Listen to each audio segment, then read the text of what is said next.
All right, mic check. I'm good. So I'm Max Ceron. Ceron, CWB Association Welding podcast.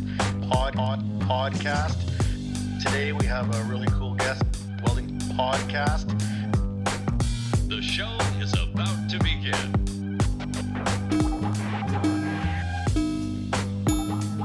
Hello and welcome to another edition of the CWB Association podcast. My name is Max Ceron, and as always, scouring the nation and the globe for the best talent and the best stories I can find. We are very lucky and privileged today to have Mike Furick on the show to talk to us about his life and his career and what put him in the seat and how he ended up even on this show. So, Mike, how are you doing? Good. Thank you for having me on, Max. Appreciate it. Awesome, Thank you buddy. for everybody that's listening. So let's start at the start for everybody. You know, you got a little bit of an accent. Everyone's going to be like, oh, he's from somewhere in the U.S. So tell us, where were you born? Where do you hang your boots? Born in New York. So I was born about 45 minutes outside of Manhattan in Poughkeepsie, New York. Grew up there, grew up also down in North Carolina. I'm in North Carolina right now. So when did the switch happen? When did you move from north to south? So parents were divorced, so we just kept going back and forth as kids. Never really stayed in one spot too long. Mom got sick, so we had to keep going back and forth. She had cancer. We had to go back to New York, so we did some school in New York, some in North Carolina. Me and my brother. And so I've got like a mix of an accent. You know, it's like it's some New York. So like Lane makes fun of me because I say orange and Florida. So yeah, it's a little bit of New York. So, but I'm also Carolina because I've gotten drunk with enough of these rednecks. You know what I'm saying? So I live in a part of Canada that's very rural and you know, I would say rednecky. I totally know the game. I get it. It's fun. I don't mind. Oh yeah, no, it's good, man. I love it's all good. I love living out here in Carolina. Some of my best friends are out here. It's just it's awesome. So, you know, you're a kid, you're kind of split between the two homes. Sounds like mom was in New York, dad was down south in North Carolina. You know, as a kid growing up, moving back and forth, did you have a favorite? Were you like more excited about going one or the other, or did it have the parents backwards there? So yeah, so the parents kind of went backwards, but everybody started in New York. Okay. And then mom ended up she ended up getting a job at Duke Hospital. So we ended up moving to Chapel Hill area, and we did middle school. We just got used to starting new all the time. So that's kind of where, you know, I guess am scared of some kind of change, because it's always something new. You know, you're meeting new people. And, you know, you're meeting new things and the only bad thing is you never really got to figure out what you're good at as a kid because you never got to stay in a place too long to have some kind of structure, you know? So, you know, it's tricky. I moved a lot as a kid too, between schools and houses. And, you know, sometimes it was like even within the same neighborhood, something would happen. We'd move from one house to another house or whatever. You sure get good at making friends. yes. You know, you get good at making friends because you learn that you have to just move on. And you also get good at keeping the good ones, you know, because then the good friends you have, you kind of hold on no matter where you are. You kind of find ways to stay in touch. But not having a solid root base makes it easy to move around. You know, I think a lot of entrepreneurs come from families where there was a lot of movement, because they don't have that fear you just said, you know, like even the thought of losing it all ain't so bad. Like it ain't so bad. You know, you just start over. What's the big deal, you know? Yeah. I've already had nothing, so it's like it's not as scary, you know what I mean? I guess I'm pretty good at making good at what I have, you know, and being pretty content, you know? Yeah. Now, as a kid, I asked the question, which one did you like better? Did you get more excited about one or the other? I mean, did you miss the snow from New York? Did you miss the winters? Or did you miss the sunny, hot days and the dust flying around in the summers? What was it that was there places that called you? Well, I think everything has its points that are really missable, like what you mentioned, the snow, when you're having fun in the snow, but then at the end of the day, when you're freezing and your gloves are wet, and your fingers are just feeling like they're about to fall off. Everything's good up until your fingers get wet or your butt or your feet get wet, Yeah. And when we were kids, we couldn't go back home. So, you're out. You've got to be careful, and you got to strategize how you're not going to get wet, because the snow is melting and it's slushy. So Mhm. you can't go out and blast off right in the beginning of the day, because you're going to be wet the full day. So yeah, I miss I miss the fun times in the snow, but then New York and up north, you guys up there in Canada, I'm sure, have that spring where the fresh cut grass is and you have those really 70-degree nights that are just perfect. Just beautiful, yeah. It's just beautiful. Now down south, we have probably a lot more warmer times. New York always seemed more homey because it's where my family all was, but Carolina is it's just nice, because I have pretty much depression if it's not nice, nice outside. So I'm down and out, and Need that sunshine. I need the sunshine. I need the warm weather. I get excited. I was very excited today. It's like 80 degrees outside. And I'm the dude that drives down the road with my windows open. Yeah. Because I don't like AC. Yeah. I don't like AC, living here, I kind of got used to the AC. It used to give me a headache, and it makes me tired. So when I can, I'm sweating and with the windows down. I don't care if it's 100 degrees out, I ride motorcycles. I like being hot. Mhm. It's fine. Yeah, I like it too. People think I'm crazy, but I like being hot. I love the windows down in my car in the hot day. I got black leather seats. I don't care, man. It's awesome. Mhm. I feel like I absorb that energy. Like it goes into my body. I'd rather die of heat than die of cold. Well, today in Canada, where I am in Regina, Saskatchewan, we're minus 30, which is minus, I think, 18 or minus 20 Fahrenheit. So it's Right now? freezing cold right now. We're in the middle of a polar vortex, they're calling it. It's literally I work from home. I run the company from home, and my wife's like, hey, if you got some time this afternoon, run out to the grocery store. We need some bread. And I was like, no dice. No way. No, we're making bread. I ain't going nowhere. That's crazy. That's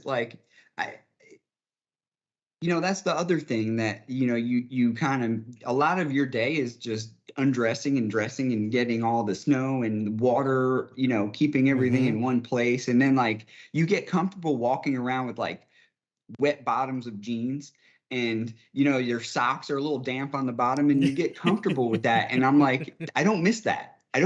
Because I want to you can go lay on the couch with damp bottoms of pants, and it's fine. But after living without that, you're like, no, I don't want to be wet all day, So yeah, you got to your more formative years. Let's get to the high school version of Mike. At that point in high school, were you in North Carolina by then, more full time, or were you still moving back and forth? So for high school, I went back to New York. I was a troubled kid, so I got kicked out of high school in North Carolina. Then I went to New York high school, and I got thrown out of the first high school, and I got put into what's called an alternative high school. And after I missed a year of school because they wouldn't let me in any school for a year, and then the next year they got me enrolled into an alternative high school. So, and how'd you feel about that? Did it help? Was it useful for you? It helped. It helped because I'm I'm a scatterbrain, you know what I mean? I'm very scatterbrained, and growing up, I was always into like extreme sports rather than structured team sports. So like I could focus on one thing, but very much not into the organization and everything else going on with other things, and especially in school. So school was definitely tough for me, and mixed in with all the other elements around me, drugs and everything Parties, else. girls, Yeah, everything. everything else. So I went to school, but I wasn't there. Let's just say that. Yeah. I went to Yeah. school, but I wasn't there. And when I went to the alternative high school, the teachers, you're in a classroom with, sometimes it's just me all day. Mm. Sometimes it's 5 kids. Like the wing that I was in, we had probably max of 6 kids in your classroom at one time. And that was all through high school. So I stayed in one kind of departmentalized unit in that school, where it was like very, very low class sizes, and it gave you the ability to, have more personalized learning. One-on-one And time. one-on-one, and the teachers were very proactive about putting some information in your head, because they were also like they're very much judged on how they perform. Yeah. So Okay. yeah, so they were very good teachers. It was good. High school was not that bad. I mean, let's say we still did all the troubling stuff in school. And what's real funny, okay, is that about everybody in this school were youthful, all felons. And like they were all felons, right? We all had felonies, and they gave us bows and arrows. So like we had archery. Yeah, it's kind of hard to hold up a 7-Eleven with a bow and arrow, though. So they're like, hey, we're the gym teacher. I remember Mr. Reppins, he brings everybody outside. He's like, all right, everybody, we're going to have this talk. If anybody points one of these bows and arrows at each other, you're out of the school. You know what I mean? And everybody kind of took it serious, and it was funny. I mean, I would have never thought they'd have give these kids bows and arrows. It's funny. It's funny. So you're bouncing from schools, you're trying these new things. You're not, like, I mean, you're aware that you're in a different program. You're aware that people are trying to work with you to get you through school and just get you out into the real world. And even when you're a bad kid, every year that goes by, you get a little smarter as you get older, one way or another.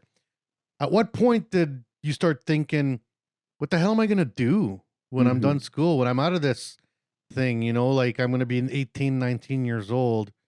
Well, what were you thinking? Did you have a window of perspective that I want to get into working on cars, or do I want to just work at the gas station, or do I, what were you thinking? So, I will say that I always held a job, even through my school. Like I was working in numerous places, and I always had like a creative job. Like I would do construction, or I was, I was developing photos. I was in a black room, like making wedding photos. Usually people were divorced before they got their photos, but I was developing these photos old school, like, I worked many jobs, and I always had to work to have money, because, I wanted to buy weed. So I'm like, I need to have some money. It ain't free. Yeah, it ain't free. So we were working, we were going to school, after school working, but I really didn't know what I wanted to do, all through school. I was just kind of floating, and but I always liked making things. I was always creative, always liked art, always liked taking things apart, putting them back together. The little things I had to work with, I would use, like the tools. I would always go in my dad's tools and take all of his stuff and make things. So when I got out of school,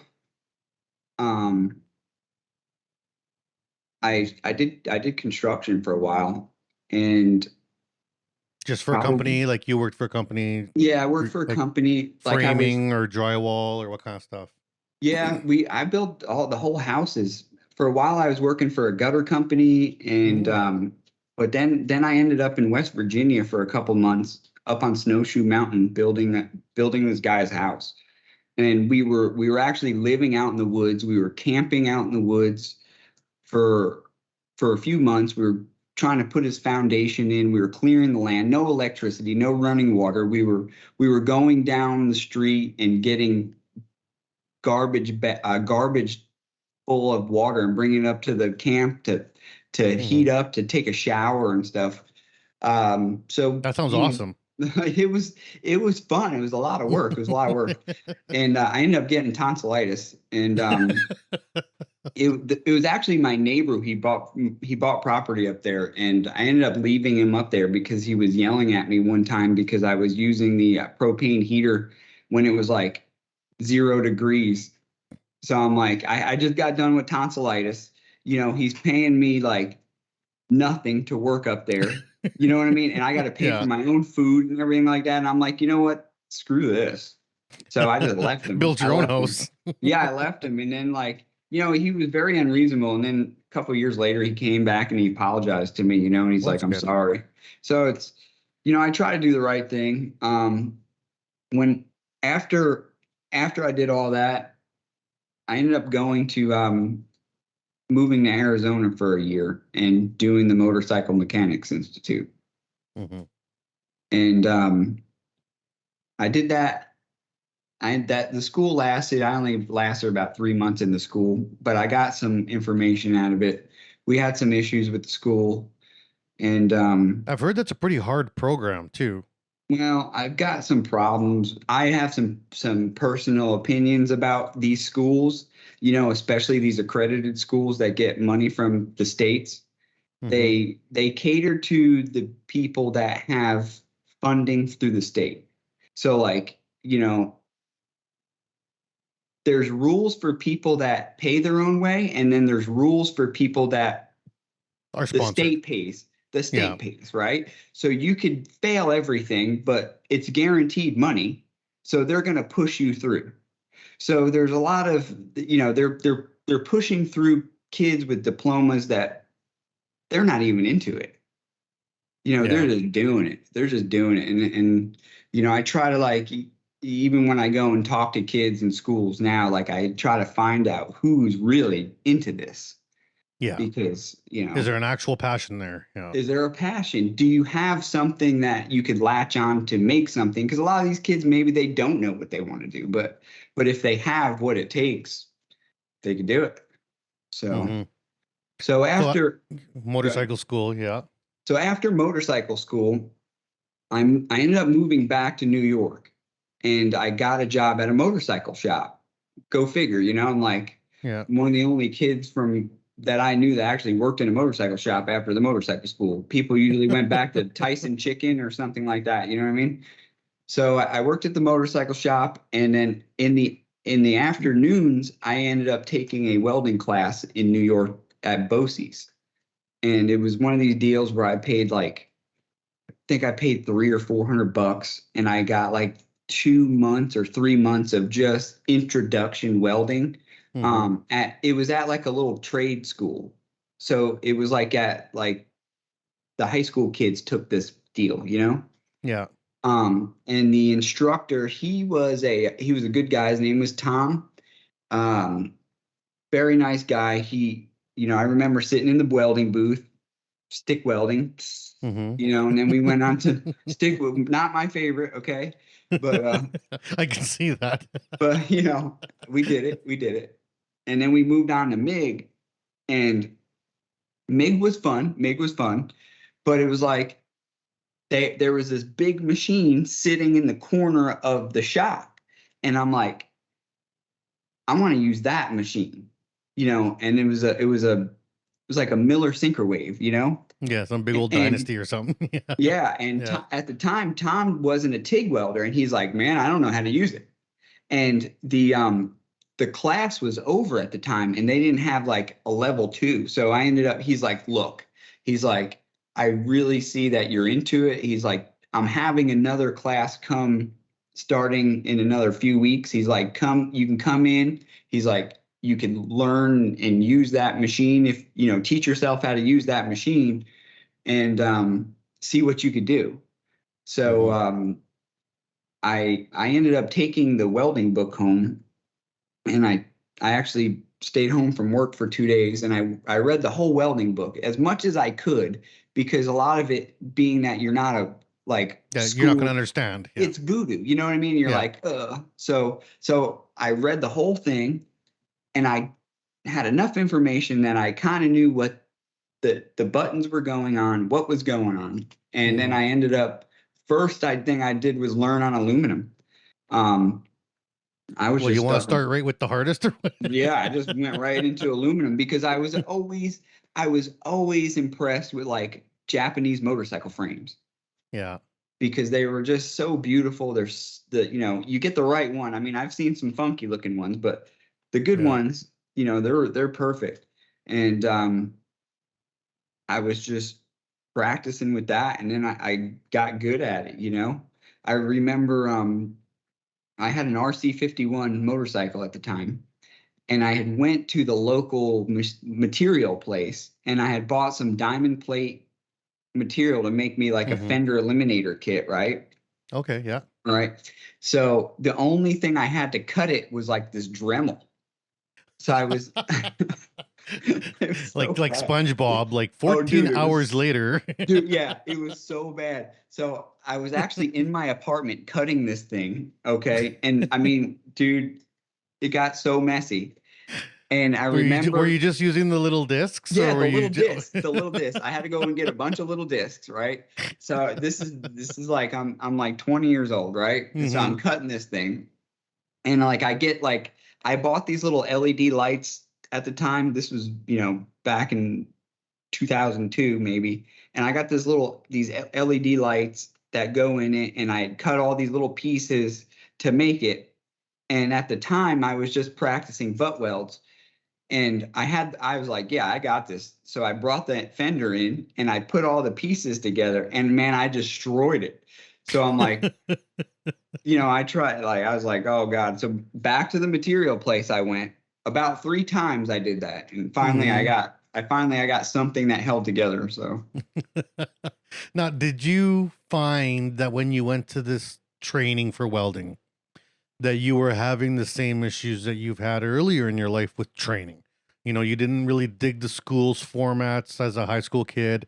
You didn't really dig what was going on in the motorcycle school. And now you're taking this welding course.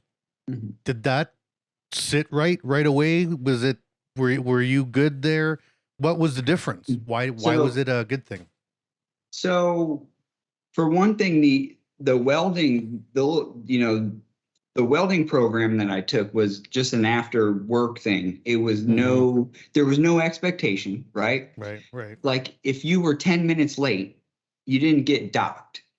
You know what I mean? Where like a UTI kind of school, if you're 10 minutes late because you got to actually work to afford the school in the first place. So if your job lets you out late and you can't get to school on time, they dock you. You're like, yo, I'm paying you for this school. So the welding program was good because Tom just let you kind of freestyle. So you got to actually make things where these kids nowadays, there's too much structure going on where these kids are not learning to mess up. Okay. They're just learning to do specific tasks, and they don't really know how to use the tools properly, or to implement the tools properly, I will say. I think there's a lot of missing creativity coming out, where a lot of these kids, they'll get these welding certificates and then they'll go into this welding job and they can't square things up properly. They can't, read calipers. They cannot understand how a bend works or how to make a bend in a proper spot. So there's, they could lay a weld bead, but can they fit it up properly? So there's, I really like being creative, and that was really cool to, to do that in that. Now I understand Canada has a little bit different process for welding. Like you have to go through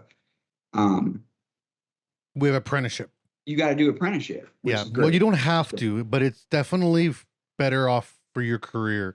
And our apprenticeship model is not a quick and easy thing. It's a long haul, and there's a lot of time to learn tools and drafting and blueprint reading. You learn how to use 3D modeling software. There's projects every month where you get to design and build and bend and form, and every welder comes out should know pretty much how to do everything on the floor to a certain degree, right? Yeah. So here it's just a lot of. It's a little bit more Wild West in the U.S. Yeah, you just go. Yeah, you just give her.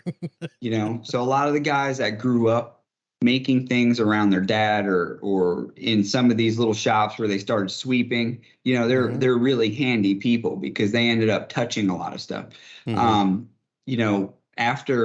After I got out of the welding school, I was in building race cars, and some of the smaller shops were more fun to work at, rather than like having a big name, like working for these big teams. Some of the smaller shops, you got to do more. So you have to be a lot more creative with the material. Yeah. You got a lot more creative. You had more input on what goes on the race cars, rather than you work for a big name. They're going to tell you what they want, how they want it. You know what I'm saying? And it's so there was a jump there. We just had a jump. Yeah.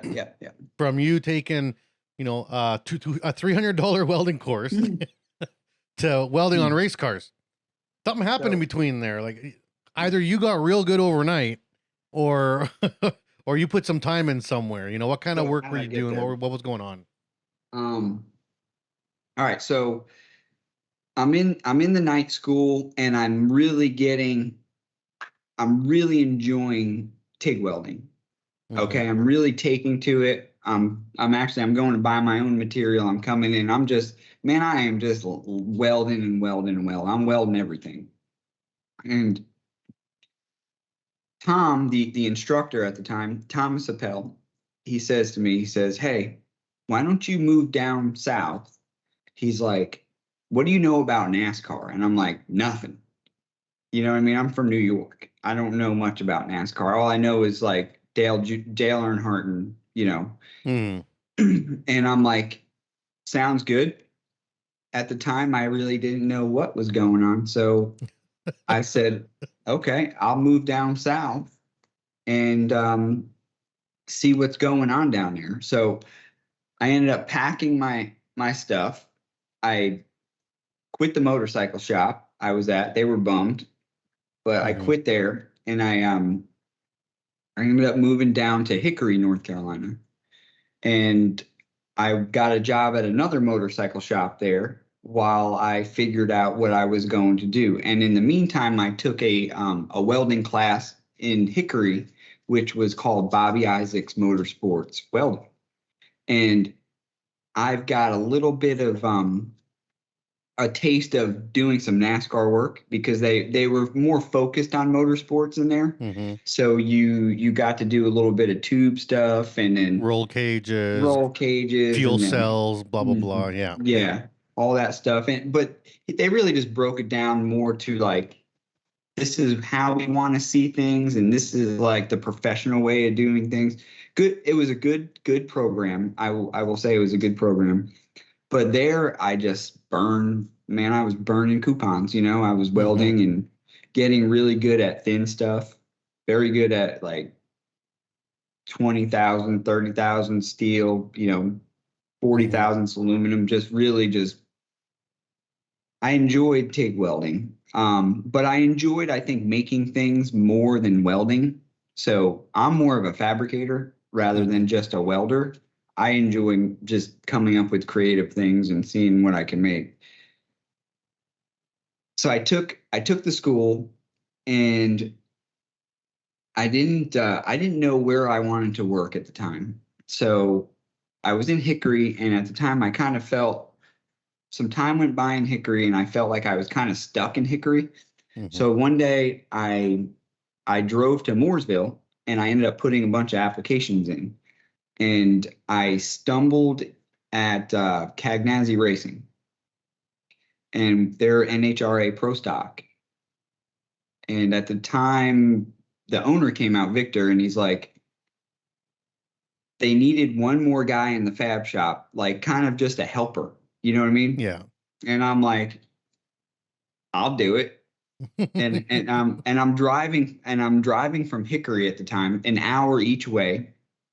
And I was like, I'll take $300 a week.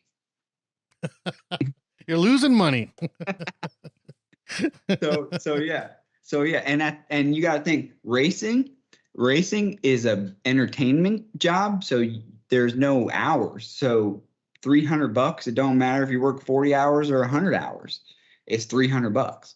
So but then I just started working my off, Got your foot in the door. Yeah. Got my And plus, foot you're in the door. probably surrounded by more elevated tradespeople now with a lot more Mhm. experience to teach you, right? Yeah. So I started out as it's funny because it's one of my best friends, Todd Beavis.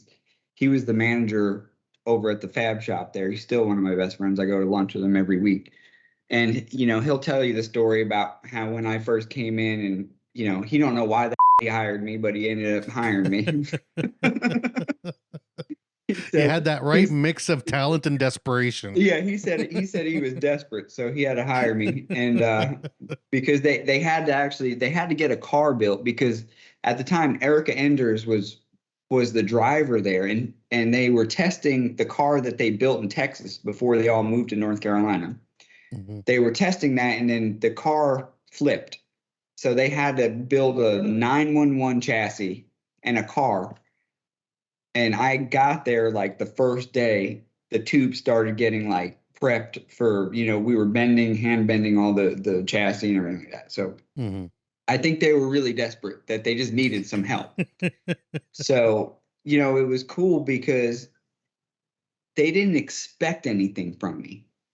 They just expected me to like do whatever they asked. But they figured out I could cut a straight line. I could, do things that were a little bit above their expectations. Yeah, you knew your way So, around the tools, and hey, yeah, you could lay a sick bead, right? hey, yeah, when I wasn't nervous. Not too many people watching, right? But it's funny because like in racing, no one will let you weld until you work there for a while, especially on the drag cars, Hmm. because it was only three of us building the whole drag car from the ground up. We were doing the chassis, the interior, fitting the body. It took about 7 to 8 months for three people to build a full drag car, and we did wind tunneling. We did a lot, and these aren't 40 hour. These are 60 to 100 hour weeks. Yeah. Put just doing. And did you guys do your own fiberglass too, like for your bodies and everything? Yeah. So the bodies were 5-star bodies. They're carbon fiber bodies, but they Okay. had to get. We had to mold in weld pads to them. The bodies had to fit template, so we Hmm. had to put them on the jig, and once they were glued in and then glassed in, that was it. So we were also fighting with we went to the wind tunnel. We were trying to move the bodies around into getting the best aero, and so there was a lot of work with that first car that once we had the combination, the cars after that weren't as intense, Hmm. but it was good to be there, and experience all that. And And how long were you there for? How long did you work doing this? Cagnazzi, I was there about 5 years, maybe about 5 years. Hmm. And we ended up winning some championships. Jeg Coughlin came around. Erica winning many races.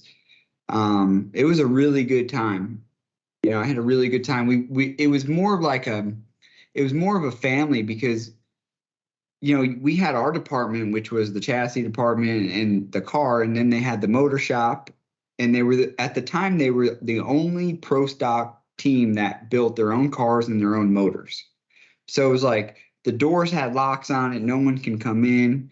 The motors, everybody's in the motor room. You can't. You No gotta pictures. yeah, no pictures, no nothing. Yeah. Because they have so much money in those things. They're naturally aspirated, and anything they do, it's just takes forever to find out. So Mhm. it was a good time. All the guys there were very, very family. Everybody was tight. We would go out and hang out. Very fun time. Very fun time. Why'd you leave? What happened? So the economy started slipping. Yeah, You know, because you said you were there 5 years. That puts you at 2008 now. Yeah, about 2008 happened. Yeah. We all know 2008 came. It was kind of in a depression. People were starting to lose contracts. We were preparing for war. So, was funny. I wasn't really affected too much in my job. Like basically Victor came back and said, everybody's going to keep their jobs. But I was sitting there. I remember sitting there I was at my desk and I'm like, man, we hadn't really done much. So I was going in and helping the motor guys or doing whatever. And like, we all kind of just were sitting around, and I got a call one day from a company called Indigent Armor. And they were looking for some fabricators. And Indigent Armor was it was a small armored car manufacturer. They were a startup basically, and Okay. they wouldn't give me too much information, but I ended up having to drive to Charlotte, and I took a weld test and an interview, and I ended up getting the job there. So I ended up leaving racing for that, to go build armored vehicles. And and I'm curious, we have an armored vehicle company here in the city I live. What chassis did they build off, or was it all custom right from the bottom up? Okay, so what we did was, it was interesting. There's things that I can't talk about, but Mm-hmm. basically in a nutshell, at the time, what was going on is that all the armored car companies, they would take cars like BMWs or Mercedes, and they would upfit the cars, right? Mm-hmm. And they would overload the chassis. They would have to upgrade the door hinges and all this stuff. And then they're putting metal everywhere. So this tin can car is now holding, 8,000 7,000 pounds. pounds. Yeah, 8,000 pounds of armor. So the other problem is that, they're all over there in, Iraq, Afghanistan, and they see them coming. They're like, oh, there goes a Mercedes-Benz coming down the road. I wonder who's in that, right? So it's like, let's take the most luxurious car and make it armored, Yeah. It's a good idea. So what we would do is we would build vehicles from the ground up that were basically, they were rolling tanks, okay? But they looked like vehicles. Like normal cars. So it was more on the creative side that we made fake vehicles. Yeah, like no one's gonna think that 97 Camry's actually a tank with underplating, right? That thing was a tank. So it was it was great because it was like the only way you could tell it's not a real car is that maybe the head has an egg shape when you're driving behind it because of the window's this thick. But you could stand right there at the window and look in, and you can't tell it's this thick. It could You take probably couldn't roll the windows down anymore or anything like that, though. we had, you could get them down this far. Okay, yeah. So we had actuators and we did stuff, but Mhm. it was crazy because we had to make the interiors from scratch. So you couldn't take the seats from that car and stick them in because the interior was actually smaller Yeah, you lose because inches all around. you're moving inches. So we had to make our own dashes. We had to make our own seats. We had to make our own, everything in that car. The only thing we ended up grabbing, I think, was we ended up grabbing the shifter Mm-hmm. and the steering wheel. Tranny and engine would change, or The tranny and engine was something that, it was an aftermarket deal. So yeah. the only thing that was actually the vehicle that we were making was maybe a couple body panels, maybe, Mm-hmm. and then a couple interior pieces. Yeah. Other than that, it was a tank. That sounds fun. Yeah, it was a good time. It was a good time.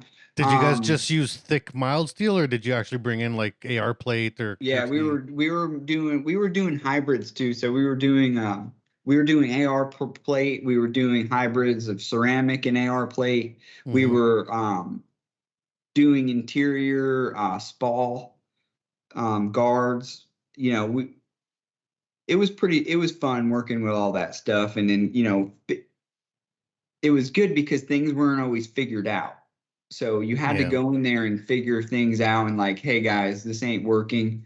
The other thing, they ended up they scaled this build of these cars around like the Toyota way.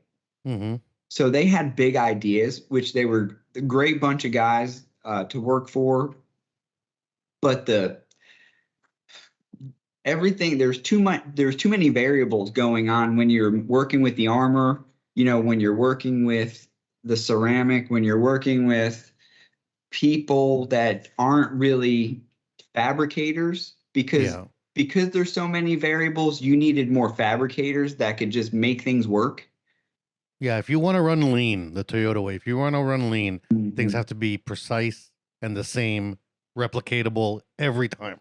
Right, As soon right, as you get custom fab in there, lean's out the window. right. Unless you have people that Mm-hmm. could design on the fly.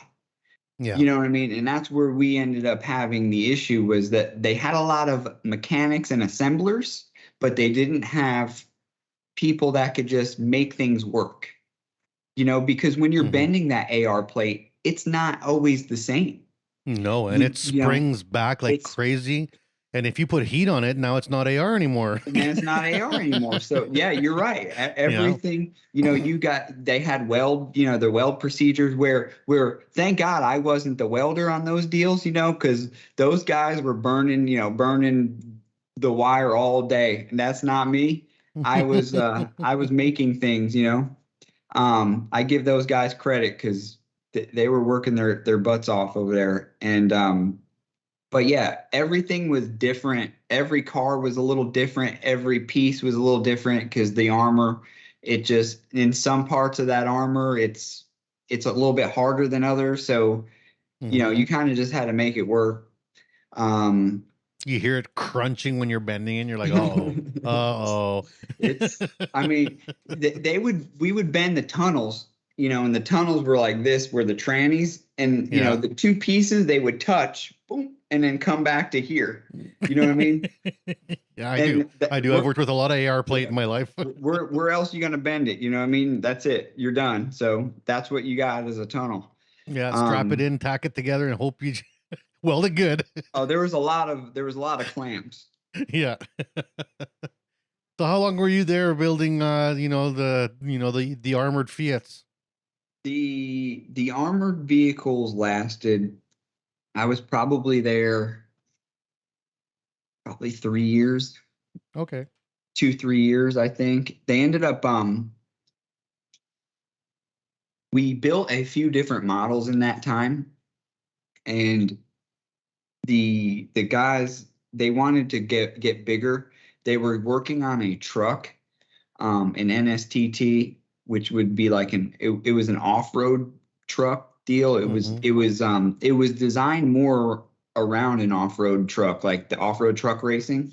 So they Mhm. were trying to make these things super high performance, um, but armored.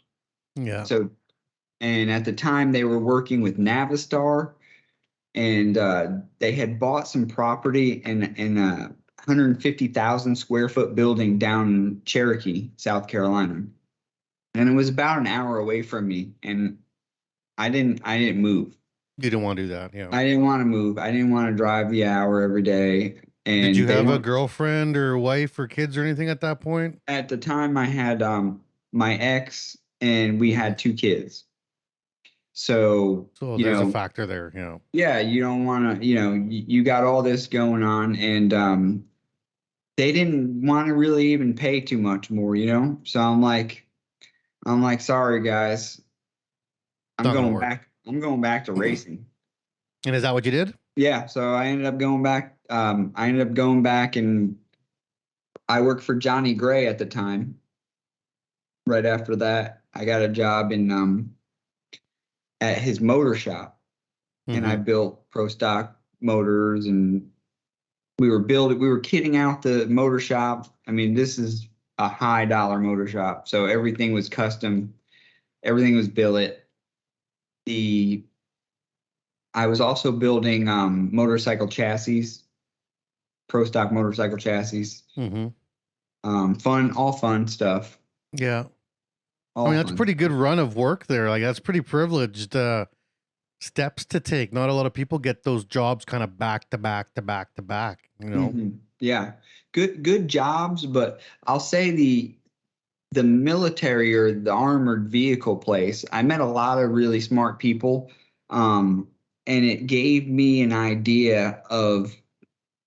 I was working a lot with the engineers, so it gave me some good engineering, insight, Experience, yeah. experience, how they want things. And it gave me a lot of respect for engineers, where, you see all these memes about the engineer said it would work, but it's like, some of them can probably deserve to take a beating, but a lot of them, have good intentions and want to make it work. So, very smart guys, very smart people, and you just, you work with them good, and then, you kind of get to share some information and, figure out, and then it helped me, and I implemented that in my jobs rolling down, where Absolutely. you make simple jobs and you structure them that way, you make more money. Yeah, it's I struggle with that all the time up here in Canada with the association because we have the engineers. It's like going to your high school dance. The engineers are on one side and the welders on the other, and they don't want to dance. You They know, want and to. it's like, come on, guys, we're all in this together. Hmm. And you Hmm. know, I've been very open with my career. I've been very lucky with my career that I've gotten to work with great engineers.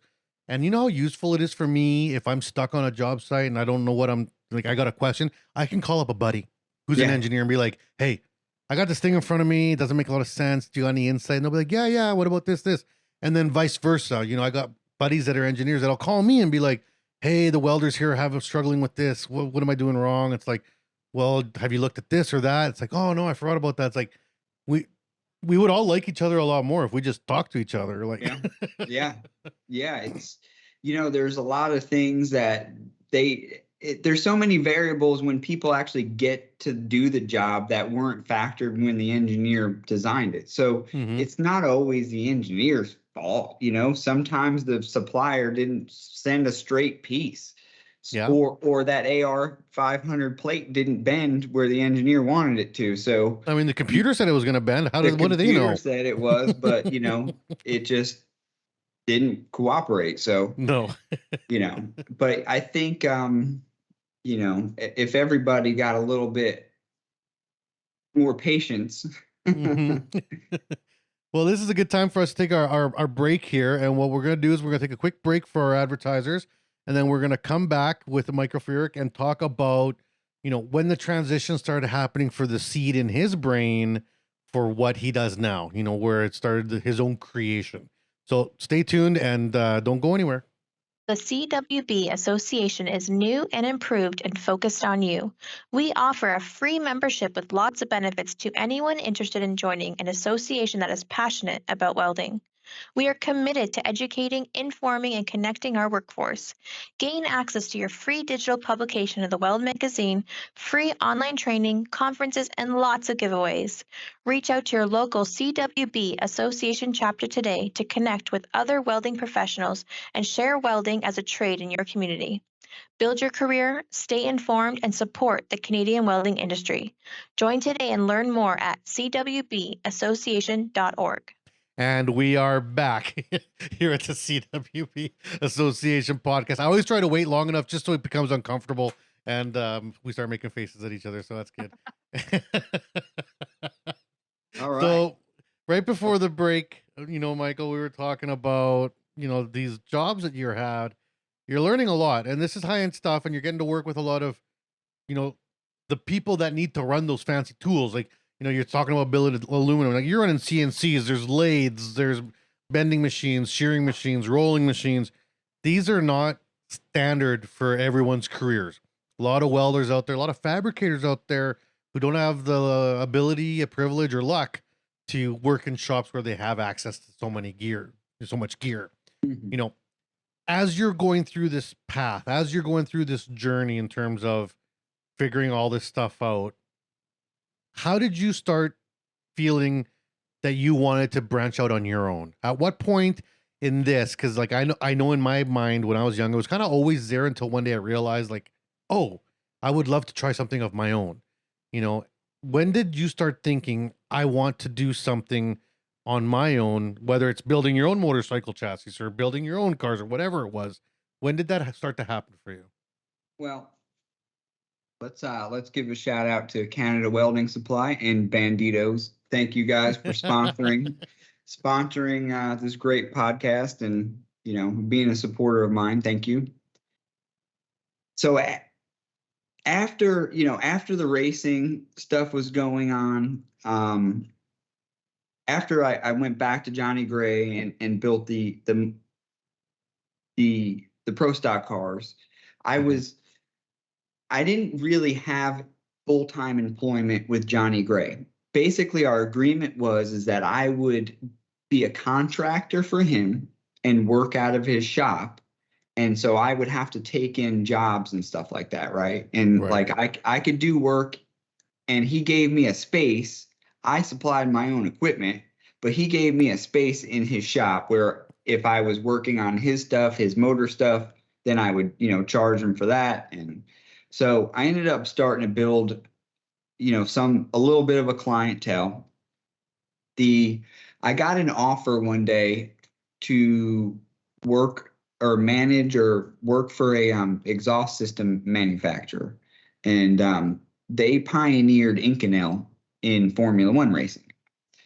So I said, Johnny, I'm sorry, I'm going to go and build exhaust systems. They always exhaust systems, they're so intricate and so much fun to build. They're pretty.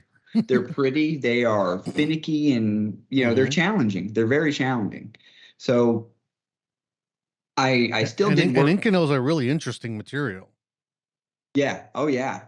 Yeah. It's definitely unlike anything that, you could use regularly, or you make things. It's so finicky, and it's hard. It's harder than woodpecker lips. So, it's hard to bend. It's hard to form. That's Todd's line, by the way.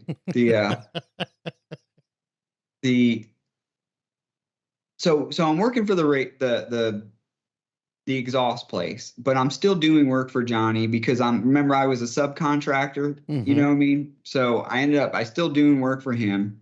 I'm still doing things at night, even though I'm building exhaust systems. At that point, I'm making NASCAR exhaust systems. I'm making drag race. I'm making, I went to England. I did Formula One exhaust systems.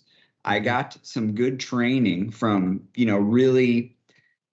really the best guys in the industry.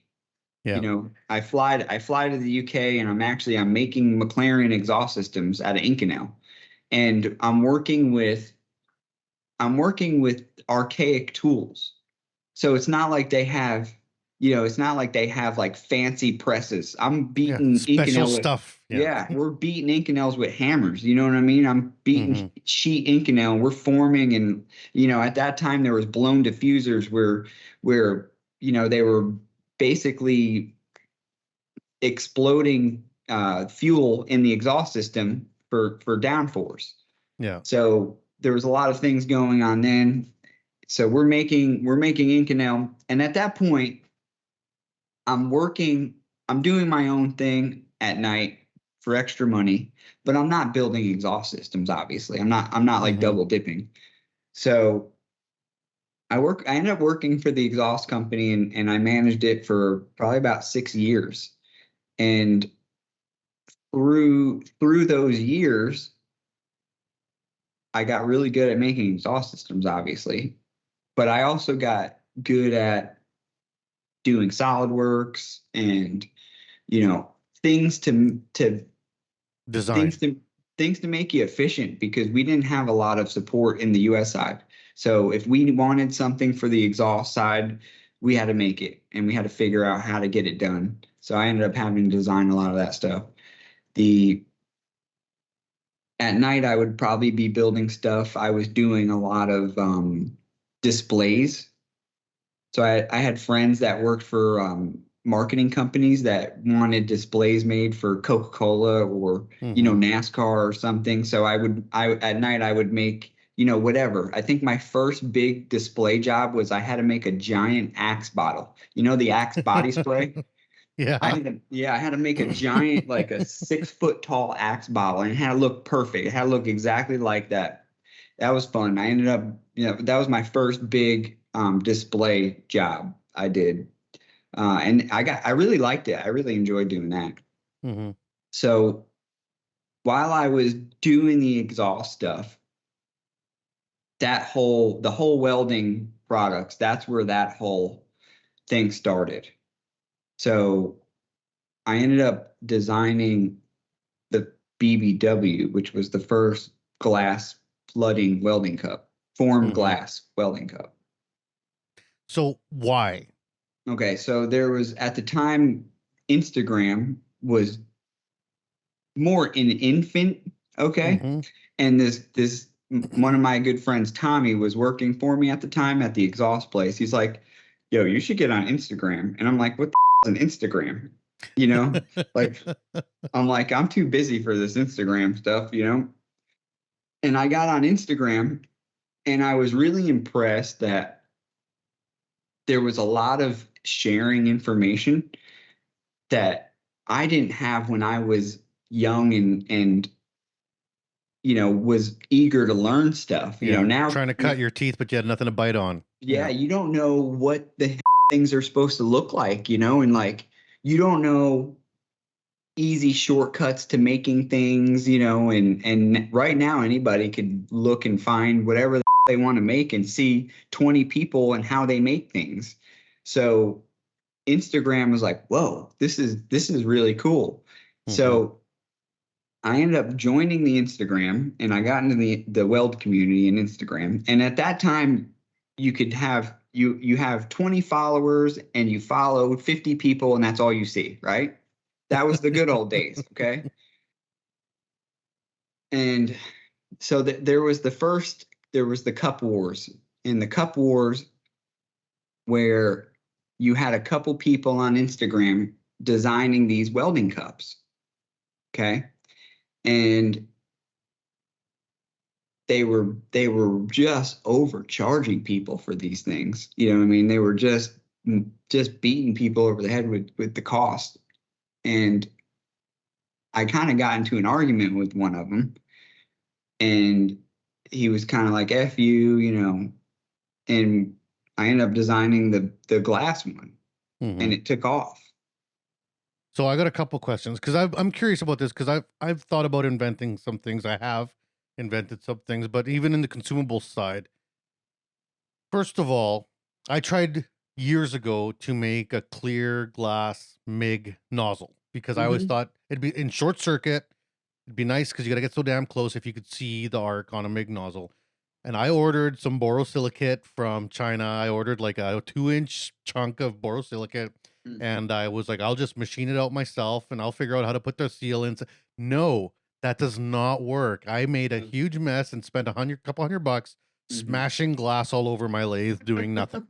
And it was incredibly hard to work with, you know, and I had to buy it from Alibaba, some shady Chinese manufacturer to get it here. Yeah. So that was kind of the, then what, so why did you pick glass, which is so hard to work with? I don't know why the I did it. So I ended up doing it. I seen like, this dude ended up posting this funny, he had this beaker, okay, that he cut and he put it on the end of his torch.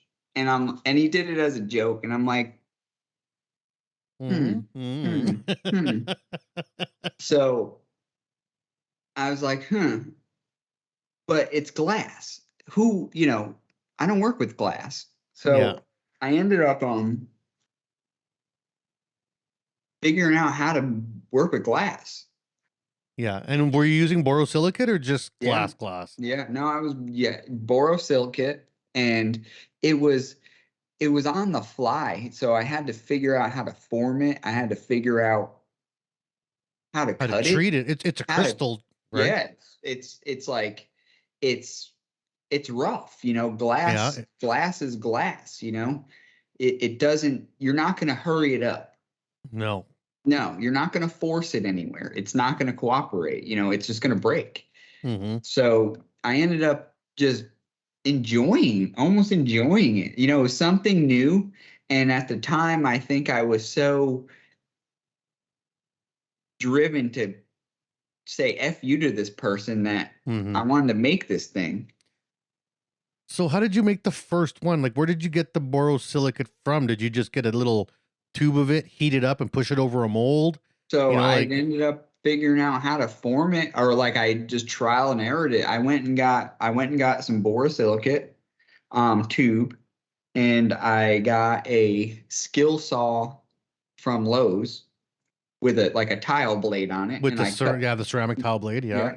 I cut some blanks, and I started messing around on the lathe, and I ended up getting it to be good enough. Good enough to like say, hey, I have something. Yeah. Right. Then I ended up developing a diffuser that sticks in glass. That was the hardest part, was figuring out how to make a diffuser work with glass, because glass is slippery. It's slippery. Yeah. It's slippery. That's where the FUPA diffuser came in, where I figured that out one day, and I immediately got in touch with a patent attorney and went through those steps to get that sealed up before I ended up releasing that. Yeah, and for the people that don't know, that are following, borosilicate was invented 100 years ago. It's basically Pyrex. If you look into your mom's cookware, you know, casserole dishes or measuring cups, basically Pyrex. So a little bit of boron is added to glass to create a difference in crystalline structure. Boron is a type of metal that's clear at a certain temperature. So you're adding metal to glass to make it stronger, and it still has the properties of glass, but more of the strength of steel. Now, that makes it very hard to work with for certain things. And if you've ever smashed by accident a measuring cup, a Pyrex, you know that it doesn't just crack. It smashes into a bazillion pieces. Yes, it does. It does. Well, you definitely learn how to work with it. Like I had to figure out how to make it, and then I have to anneal it, stress relieve it. So you learn about the science of all that stuff. And I enjoyed it. And what I really enjoyed was making the machines to make it, because at some point, you know, you can't spend an hour to make one. No, you can't be cutting tubes with a Dremel. Right. You got to actually gear up to make some money at this thing and make it it started as a it started as a joke, but once it started selling, it stopped being funny. Mm-hmm. And No, it's for real. You found something, you know. Now, at that point, you know, you've been messing around with this in your garage. You got a bunch of shattered glass everywhere. Finally got a few that fit together and don't fall Mhm. apart and Mhm. take the heat, because if you don't anneal it properly, as soon as it gets hot, she's going to just smash on you. And, you know, I even thought about like, or do you put heat sinks on it? Like, I know you have titanium rings on them. You know, that could be for forming or for heat sinks. I haven't figured out your science yet. I've looked at them. I got a couple. I got the weld porn kit in the Furick weld porn kit in my garage that I play Mhm. with. And I looked at that because it's like, I understand that stuff and I've dreamed about things. And there was a saying I heard once about inventions that if you don't invent it when you think it, it's just going to be someone else's invention. Mhm. And that's fine. That's fine. Like, Mhm. I mean, there's things I thought about that I see someone else come up with, and cool, finally. Now, I look at what you did, and you're sitting on this invention, and you're like, this is working. You have this moment where you're like, it's not a joke to say F off to buddy on the Instagram, but Mhm. this could be a job. Are you Yeah. all in at that Yeah. moment? Are you all Yeah. in, or are Yeah. you like, no, I'm still going to Yeah. work part time? Or Now, you know, at the time, remember what I tell you I made from Cagnazzi's working there. 300 a week? All right. All right. So I know what broke is, right? I know what broke is, and I know, hey, this is a chance. This is a chance to, you know, change my course, you Yeah, know. whole new Um, trajectory. Yeah. yeah, was like, I don't think I ever turned, one thing I never did in my life was turn down opportunity. Mm-hmm. So at when I started making those things and the orders started coming, the more orders came, the more serious I got. Yeah. You know, it wasn't time to go and put rims on my truck now. You know what I'm saying? The money Yep. that came in, it wasn't time to To start living like relax. a baller. Yeah. Yeah, no, it was time to like, hey, this could be something. Let me figure out To how to, reinvest. yeah, how to keep just putting it back. And I started making all the equipment to just, you know, mass produce these things. And And so as you develop that, you're making your own dies, making your own setups. I mean, you can't just throw this stuff in a saw and cut 10 at a time. Like, I mean, well, I'm yeah, sure you can, yeah, but I don't yeah. know I how to do mean, that, right? dude, Like, I'm like, so for the first 4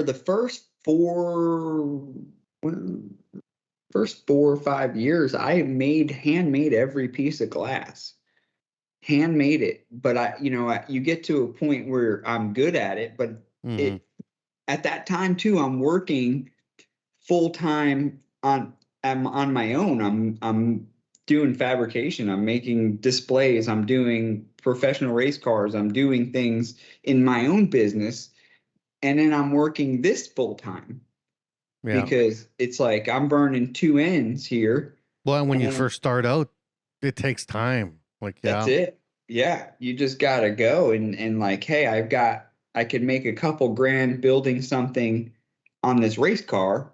It's gonna take me a few days, but I still need to make this glass over here. And they both have equal priorities. You know, they were both equally important because one's got to feed the family and the other one's got to feed the future. Yeah. So that was very important, where I was working minimum 100-hour weeks. So at what point does this business start to scale out? You know, you said it earlier. Mhm.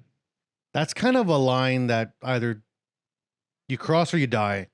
Yeah. Lots of startup businesses, lots. I'm Mhm. talking 90% of them are great ideas, good people, good skill, you know, and there's no shame in starting a business and having it fail. Like, I've had a couple, Mhm. but when you get to that point where you're like, okay, now I need to scale out. I need to get employees. I need to get a website. I need to start doing my taxes properly. You know, Mhm. all these things that you got to start doing that are like for real, that Yeah. take you away from the floor, that put you on a desk. Now Mhm. you got to worry about quality control and timing and You know, you Mhm. said you got a little bit of lean Toyota training. That probably came in pretty handy. Mhm. Um, at what point did you make that step? How far into it was it before you're like, okay, now this is I'm gonna just push everything out. There's no more doing displays for buddies. There's no more welding Yeah, my friend's yeah. bicycle. This is it. Well, it came in. It wasn't like a light switch. It came in as a transition, where the first employee I got was Nick, my buddy Nick. He actually worked for me for about 7 years, but Nick was the first employee. His job was to do the cup stuff I needed him to do, and then he had to help me with fabrication. So, So he was like your all around employee. yeah, he was fresh out of school. He Mhm. didn't really know much about anything, but Yeah. I'm like, all right, I need a helper. Yeah. And he ended up being, just super absorbent and super dedicated. He grew a lot, and I learned a lot from him as well. Just, working with somebody that doesn't really have prior experience and stuff. Mhm. So, he finally, probably about 2 years or 3 years after he worked for me, the light switch turned off and I stopped doing anything fabricating. I Yeah. finally said, I need to do this full time. I had enough products on my line that I could dedicate full time. Yeah. And, there And I came mean, a you point. got a couple kids too, right? Like, I mean, you can't I be have 100 hours a week forever. Like I did 120 hours a week for years, as many of us do, but it's not forever. And I also Yeah. have an ex-wife with also 2 kids. Like, I mean, there's things that happen when you work like that, right? Like Yeah, there is. There's it builds collateral up, damage, right? through, I will say, through that my ex and the kids and everything like that, I'm guilty of neglecting time, right? Hmm. Because we're broke. You know what I mean? And I'm like, ugh, I've got to have something. Yeah. So they definitely didn't get the time, but I never missed out on the important things. Even though I Hmm. would I would literally go from work, I would go to my kid's baseball game and then go back to work, and then work till 10:30 at night. I was still there for the important things. Was I like everybody else's parents? No. You know what I mean? I'm not there. They just knew. No. They knew I'm Yeah. not there. Um, when I dedicated full time, I ended up getting a little bit more time, but still burning 100 hours a week. There came a point where I had a breakdown. Yeah. It comes to all of us, my friend. Yeah, I had a breakdown, and I was probably about 30 pounds heavier than I am now. I I got so depressed, Hmm. and I just and it was crazy because it was at the point where things were growing so fast. I Yeah. just Everyone around you is like, everything's awesome for you. And you're like, no, yeah, no. you're like, dude, I you don't literally, you don't get it. You know what I mean? You don't get it. And what's funny was at that point where I had the breakdown, I was still hand making all the glass, right? hmm And I'm like, I have got to figure something out here. And I think I ended up going to the doctor. I got on some medications.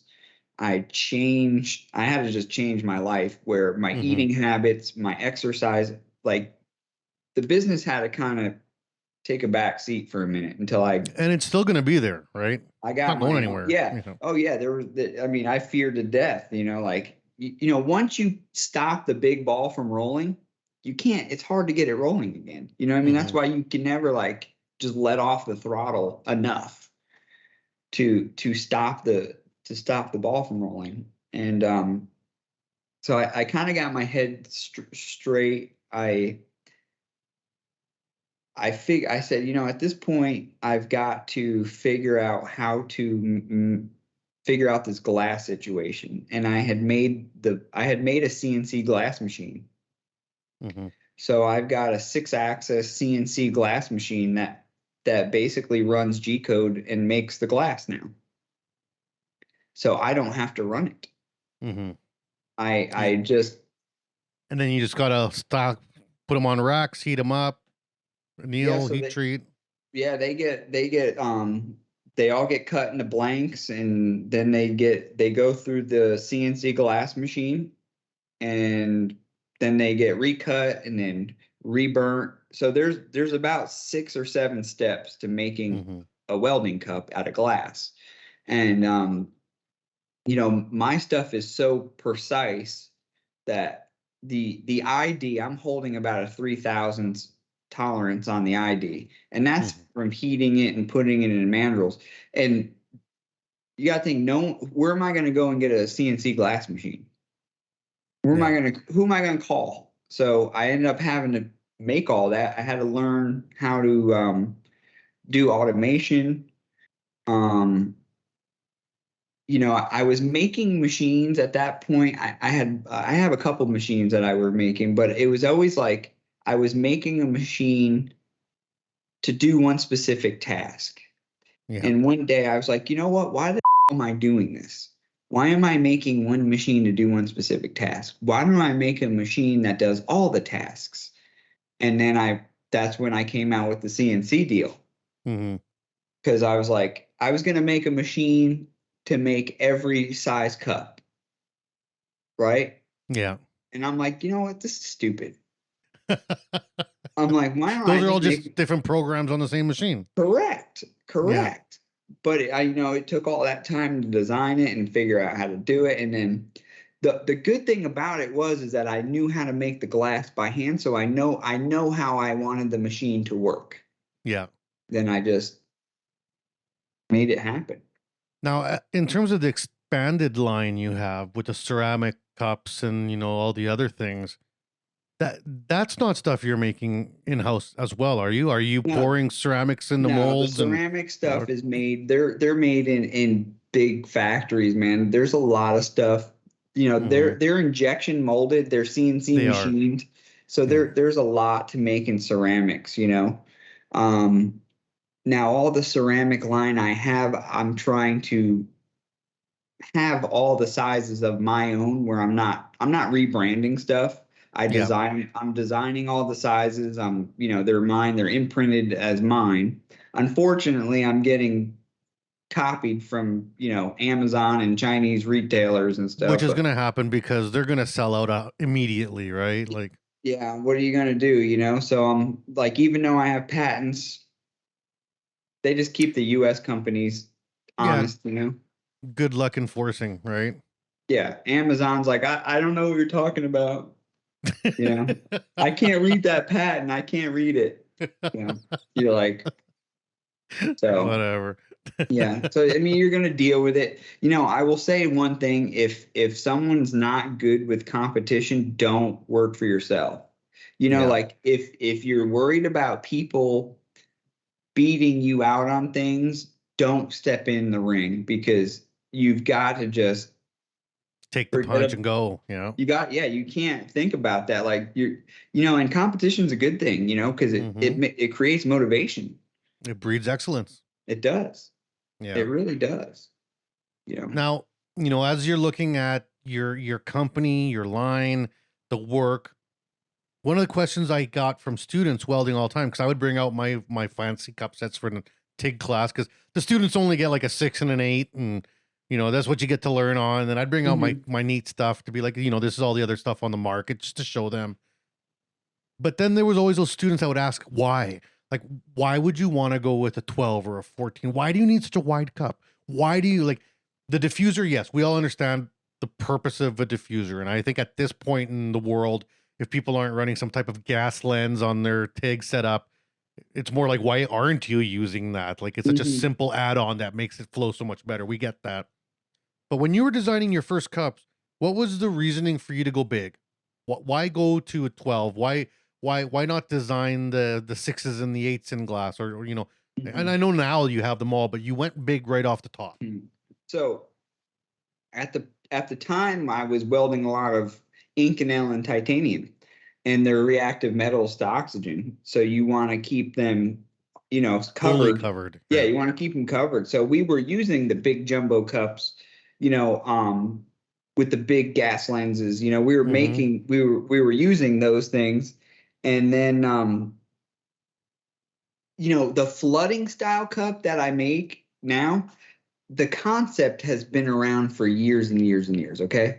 Mhm. They did a lot in the aerospace where the guys were taking Scotch-Brite and they were sticking them in these jumbo cups, and we basically revolutionized that, where we made it that it was more repeatable, it was more industrial than just sticking Scotch-Brite in. Yeah. And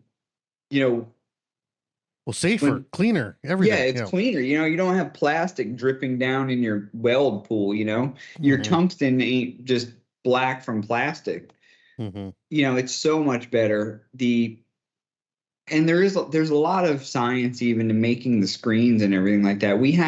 We just don't stack screens on top of each other. We have patterns, and we put light through the screens, and there's definitely a process into making these things Mhm. the same. So if a company orders a diffuser 2 years from now, it's the same as the last one, Mhm. where I think that's what really helped us grow. That I took some of that information that I've gotten through the years from the engineers Mhm. and working with the structured environment to create a product that was repeatable. Yeah. And that was always the goal, was That's huge. it was make it the same, but figure out you know, how to mass produce it. And even though you have those variables, figure out what is the least important thing to change if there is a variable. Because there's always Mhm. problems. You know what I That's right. mean? There's always problems. But it's like, all right, let me not freak out, and let me not make a premature decision on the fix. Let me figure out all of the things that could go wrong with. Yeah, all the interacting points. I think that Yeah. they call it intersectionality. A problem is never alone. There's things that feed in and feed out. You may have Mhm. to go back 4 or 5 steps Yeah. to find that thing that just started the thing you're seeing now, Yeah. right? Yeah. What do you change now? What do you fix? Well, say things like, all right, I can't get the same size material, or the material I got came in small. What do I do now? You know what I mean? So there's Mhm. always things like, going forward, COVID, there was a material crisis. No one can get material. And like, so you're kind of stuck. So, right now, copper is a pain in the butt to get. So, every day is a problem. Mhm.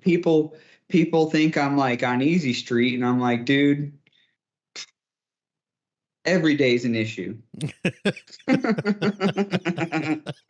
Every day's a problem. I wish I could phone up. I wish I can call and order things. But even when you do order things, say I do rebrand something, now you got to trust whoever did the QC on that is right. You know what I mean? Because now I'm sending things all over the world. That's a tough one, man. That's It's where I've rough. always struggled. I've always really struggled with that. And then what do you do when it's wrong? You order 6,000 of something. When that pallet shows up, it's already like waiting. The next parts are waiting.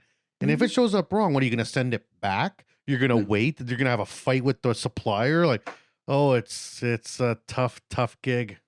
Yeah, you're not. They're not gonna understand English at that time. So you're not gonna do it. So you've got to work with good suppliers, and you've got to keep an eye on their process and the communication line, where they give you updates and everything like that. So there's so many, as you know, there's so many steps to making these things go. And then you get so many things mass produced.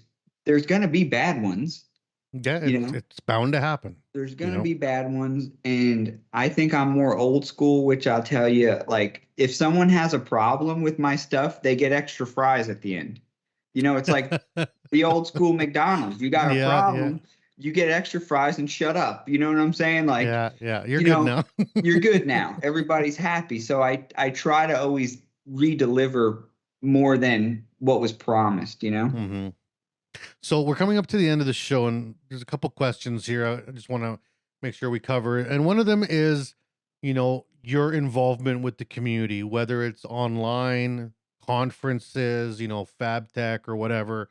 You know, do you get out to them? How important are they to you? What's your involvement with like the community at large as a person now? So I do the PRI deal. I do the Fab Tech. I donate so much stuff to people, to schools, to a lot of engineering schools, Baja, SAE Bajas, all that stuff. I mean, people call me and they tell me their garage burnt down, and and I'm like, all right, man, let me try to help you out. You know what I mean? So like, hmm I And I that's wish not a I call for everyone listening to just say, "Hey, Mike, yeah, give me no, some free no, stuff." no, Like, no. It's like I want to see pictures and newspaper articles. But I do a lot of helping out, and I try to listen to everybody's situation, and if the schools, I give a lot of discounts to the schools, try to get the students up and going. If someone has any kind of questions about things that are not even related to my products, if they're trying to make hmm something, I think I'm pretty eager to help whoever's making whatever, if I could help. I would go to some welding schools and lend some time. I remember about 5 years ago, I held a free welding seminar. I had 60 people come to my shop, and it was absolutely free. I did it for a weekend, and I would love to do more stuff like that. That We sounds had awesome. people fly in, and I focused on 2 days. I did aluminum and steel. At the time, I had Miller kicking a couple machines. Andy Weinberg from Miller ended up giving me a couple machines to borrow, hmm and everybody still talks about that. There's guys that are in the field now that are like, hey man, I took that free class you put on, and this is what I'm doing now. So hmm it was great. It was a really good time. It cost me a lot of money to do it, but it was like it makes You're giving so back. Yeah. it means so much when 3 years, 4 years later, people are still like talking about it, how it changed their lives, and that's what it meant so much, and seeing all these kids doing and being able to support themselves and finding their creativity. I try to give the best advice I can give to people welding or making things, or even what career path to take. Yeah. And are you going to be at Fab Tech in Chicago in September? Yes. Do you do a booth, or do you just go there Yep. to walk? Yeah. Yep. So I will have a booth there, and I just this last year was the first year I did Fab Tech. With I Atlanta? Atlanta. My big show is PRI. I always have a Yeah. booth there. I've had a booth there since 12 years. Even with the motorsport side, I was having a booth there. So PRI, See, and then I've never been to PRI, and everyone keeps telling me, Max, you gotta go to PRI. But we're like such a specific welding company that I Mhm. gotta find the angle to be like, why do I need to be at PRI? You know what I mean? Well, you got some really, really talented Canadian car builders, and Yeah. Yeah. like Unobtainium. He was one of the first Canadian guys that I really had a lot of correspondence with, and he's doing the crazy titanium stuff now, and there's there's definitely a market up in Yeah. Canada for Well, racing. there is. You know, I Yeah. mean, you guys are racing snowmobiles and everything else. So Yeah, and those are all titanium exhausts. Yeah.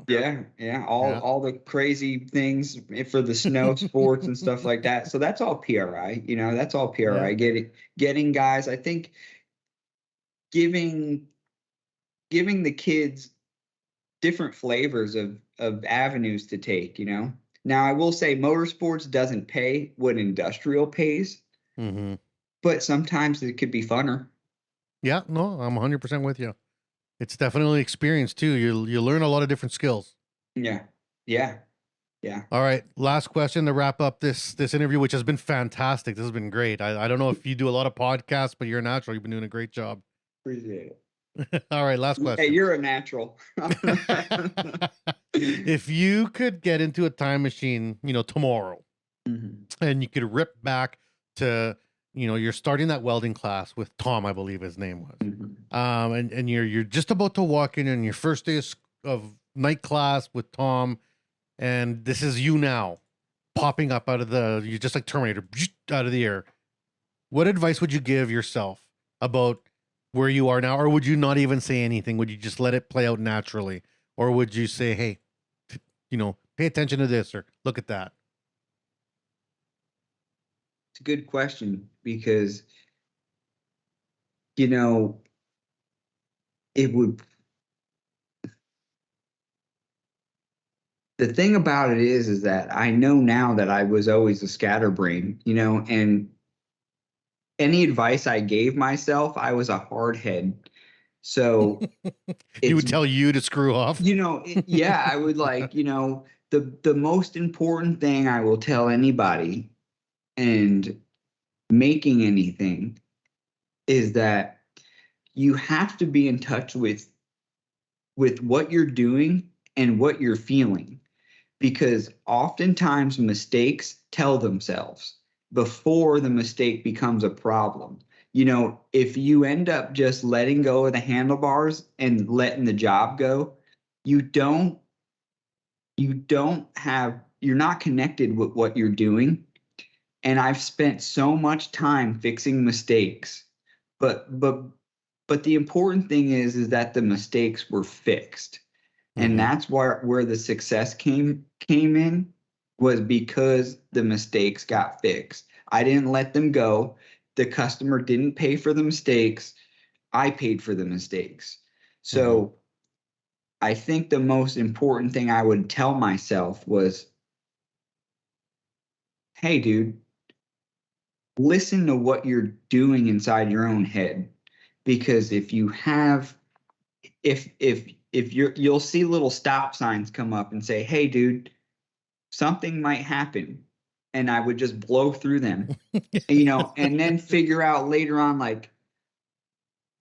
I'm like, that was at that time I said, hey, I should have stopped and just kind of looked and seen what I was doing. Yeah. Just let me just regroup here and make sure I'm going the right direction, but now I ended up 5 hours back. So I think I would have tried to teach myself how to listen to myself. Yeah. Trust yourself. Trust myself and talk to myself and, keep running the things back through my head, because I did lose a lot of time making mistakes.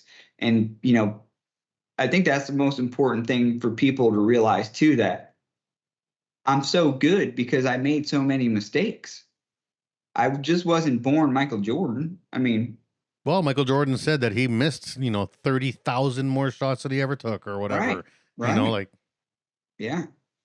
You get good. And I think it's worth saying that you got to pay for your own mistakes, and that's where you learn. That's where you learn the most. If you're accountable, if you could take accountability and just say, hey man, I suck at this point. I'm going to get better, but this is my fault.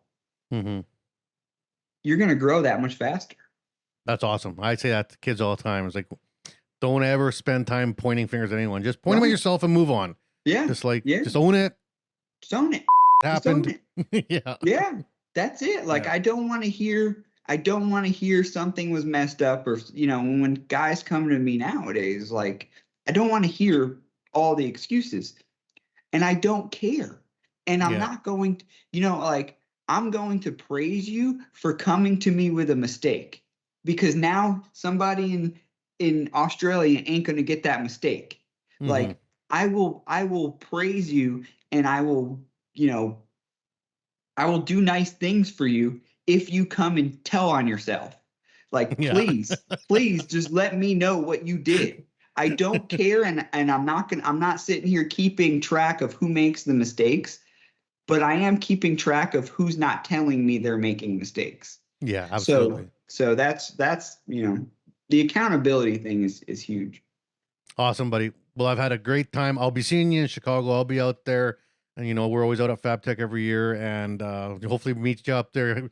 Usually a big group of us all get together, go for beers and stuff. So Yeah. hopefully you're down. And is there any shout outs for anybody? Anything you want to say to anybody before we get out the show here? I mean, I want to thank you again for having me on. You know, I'm at Lane's house. We've been together probably about 8 months now. Great times. So I want to thank her for having me over here and taking care of the computer, because I'd be on my cell phone right now, like, hey, you know. Yeah, thank you, Lane. If she's there listening, thank you for setting him up. Thank you, Lane. Thank all my employees, you know, my kids, everybody that helps out, everybody that's been supporting us, everybody that's supporting you. You know, keep kicking ass and making progress, you know. Awesome, man.